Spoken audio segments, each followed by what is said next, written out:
নমস্কার। আজকে আমি আপনাদের সামনে নিয়ে হাজির হয়েছি দারুণ স্বাদের সজনে ডাঁটার সম্পূর্ণ নিরামিষ একটি রেসিপি।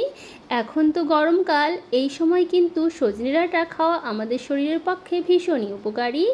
আর এই রান্নাটি কিন্তু খুবই কম তেল মশলায় হয়ে যায়। আর এরকম করে যদি রান্না করেন, বাড়ির ছোট থেকে বড় সকলেই ভীষণ পছন্দ করবে।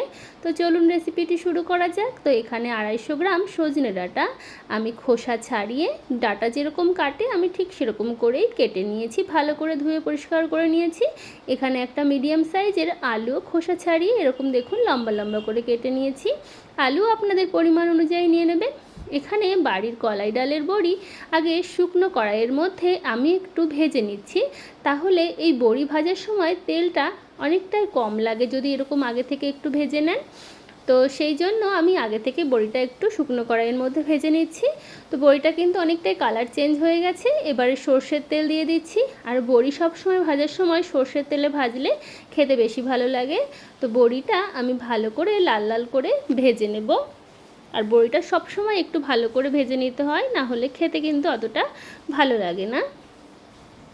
তো দেখুন বড়িগুলো সুন্দর করে লাল করে ভাজা হয়ে গেছে, তুলে নিচ্ছি একটা পাত্রের মধ্যে। তো সম্পূর্ণ বড়িগুলো কিন্তু আমার তোলা হয়ে গেছে। কড়াইতে এবার পরিমাণ মতো সর্ষের তেল দিয়ে দিচ্ছি, তবে তেলের পরিমাণটা খুব বেশি দিচ্ছি না। রান্নাটি কিন্তু খুবই স্বাস্থ্যকর একটি রান্না। ফোড়নে একটা শুকনো লঙ্কা দিলাম আর 5 ফোড়ন দিচ্ছি। এই রান্নাটা কিন্তু 5 ফোড়ন বেস রান্না। 5 ফোড়ন দিয়েই কিন্তু মেন উপকরণ হচ্ছে এই রান্নার 5 ফোড়ন। 5 ফোড়নটা ভালো করে ভেজে নিয়েছি। এবারে কেটে রাখা আলু দিয়ে দিলাম। আলুটা ওই ফোড়নের সঙ্গে একটু লাল লাল করে ভেজে নেব। আপনারা আলু এবং ডাঁটা আপনাদের পরিমাণ অনুযায়ী কিন্তু দিতে পারেন বন্ধুরা। কারা কারা আপনারা সজনে ডাঁটার তরকারিটা এরকমভাবে রান্না করে খেয়েছেন অবশ্যই কিন্তু কমেন্ট বক্সে জানাবেন। এবারে কেটে ধুয়ে রাখা সজনে ডাঁটাগুলো দিয়ে দিচ্ছি। আর সজনে ডাঁটার উপকারিতা কিন্তু আপনাদের বলে দিতে হবে না। সজনে ডাঁটার উপকারিতা ঠিক কতটা। ভালো করে কিছুক্ষণ ভেজে নেওয়ার পরে চেরা কয়েকটা কাঁচা লঙ্কা দিচ্ছি। রান্নাটা বন্ধুরা কাঁচা লঙ্কার ঝালেই হবে। এবারে এখানে আমি কিছুটা আদা, হাফ ইঞ্চির থেকেও একটু কম আদা গ্রেট করে দিয়ে দিচ্ছি। আপনারা চাইলে বন্ধুরা আদা বাটাও দিতে পারেন। তো আমি এখানে গ্রেট করে দিচ্ছি। ভিডিওটি স্কিপ না করে সম্পূর্ণটা দেখতে থাকুন। যারা নিরামিষ রান্না পছন্দ করেন তারা কিন্তু একবার অবশ্যই এই রান্নাটি ট্রাই করে দেখতে পারেন। তো ভালো করে এবারে ভেজে নেব। এবারে হাফ টিস্পুন মতো জিরে গুঁড়ো, হাফ টিস্পুন এখানে দিলাম কাশ্মীরি লঙ্কার গুঁড়ো, স্বাদ মতো নুন, পরিমাণ মতো হলুদ গুঁড়ো দিয়ে ভালো করে কষিয়ে নেব।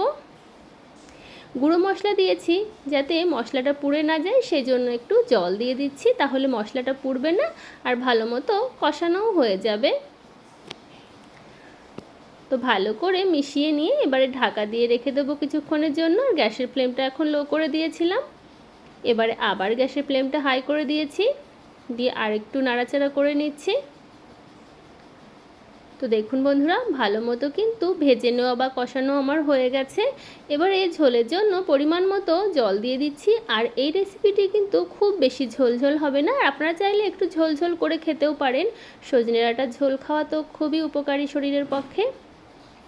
আর এই গরমে যত তেল মশলা কম খাওয়া যায় আর মাছ মাংস যতটা কম খাওয়া যায় ততই কিন্তু আমাদের শরীরের জন্য ভালো। জল দিয়ে ঢাকা দিয়ে রাখলাম, ওদিকে ফুটতে থাক। এখানে কিছুটা মশলা আমি শুকনো প্যানে ভেজে নেব। এখানে হাফ চামচ দিলাম 5 ফোড়ন, হাফ চামচ সর্ষে আর হাফ চামচ পোস্ত দিলাম, দিয়ে এই শুকনো প্যানের মধ্যে ভালো করে ভেজে নেব।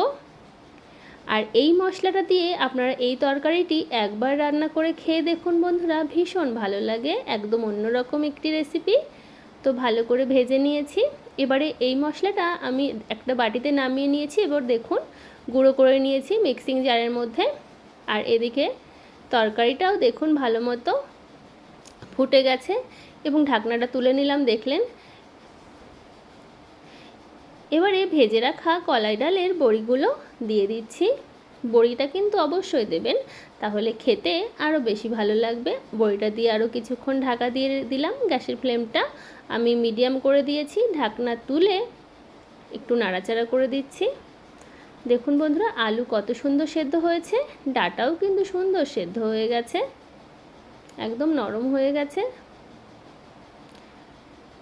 তো আপনাদের যদি সম্পূর্ণ নিরামিষ সজনে ডাঁটার এই রেসিপিটি ভালো লাগে তাহলে অবশ্যই লাইক, শেয়ার, কমেন্ট, সাবস্ক্রাইব করে পাশের বেল আইকনটা প্রেস করতে একদম ভুলবেন না। যেহেতু নিরামিষ রান্না, একটু টেস্টের জন্য চিনি দিলাম, আর ভেজে রাখা পাঁচফোড়ন, সর্ষে আর পোস্তর যে গুঁড়োটা করে রেখেছিলাম এই গুঁড়ো মশলাটা দিয়ে দিলাম। রেসিপিটি কেমন লাগলো অবশ্যই কমেন্ট বক্সে জানাতে ভুলবেন না।